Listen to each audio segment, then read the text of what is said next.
Conditions are going to look a little cooler moving forward this week thanks to a cold front coming through, bringing in a little rain. That rain has exited at this point. Now we're just looking at that cooler airflow across the region. We're not necessarily dropping a ton below average. We're not getting back to frigid conditions for the summer. In fact, we see the 70s for most of this week. There are a couple exceptions. Same with the rain showers. Very few chances for rain. We've got a dry and cool stretch really setting up here, but we have one or two that may pop up and provide some beneficial rainfall. We've been really lacking over the last couple months. It'd be nice to see a longer rainy stretch, but right now that's not in the cards currently. Now, when it comes to this cooler weather, we really don't drop that much below average. In fact, if anything, we kind of hang out right at average over the course of the next few days. And when we do jump above or below average, it's only by a handful of degrees. So if anything, we get typical weather throughout the rest of this week and into early next week. Not the more intense heat, nor do we really drop down in temperature overall. So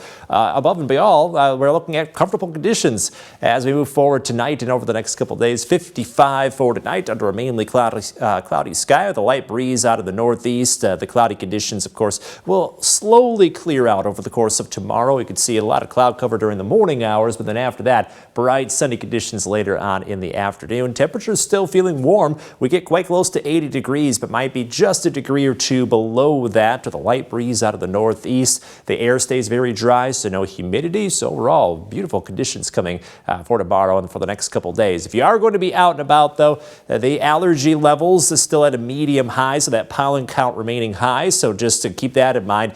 The air quality, though, may turn to good for a little while. Lately, it's been impacted by ozone, which happens a lot during the summer, as well as the wildfire smoke from Canada. That does drift out for us, but look what's happening across the rest of the nation on Future Track here. As we go into tomorrow, you can see the air quality getting down to unhealthy levels for everyone, from New York to Nashville. For us, we've got that cooler air that helps push the smoke out. Instead, if anything, the smoke worsens from spots like Toronto to Washington, D.C., a lot of the eastern seaboard here, and a lot of major population areas really looking at unhealthy air quality levels. While we catch a break, we're looking at healthier conditions as that smoke drifts out over the next couple days. Now into the weekend, we see temperatures back up to the 80s briefly on Friday, and we'll hang out there on Saturday, but Saturday does bring that chance for showers and thunderstorms.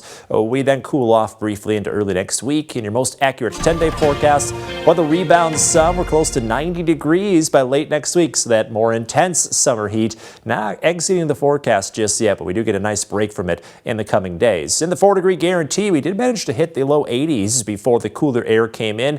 Either way, though, we still managed to get onto the dartboard, which means cash total up to $325 tonight.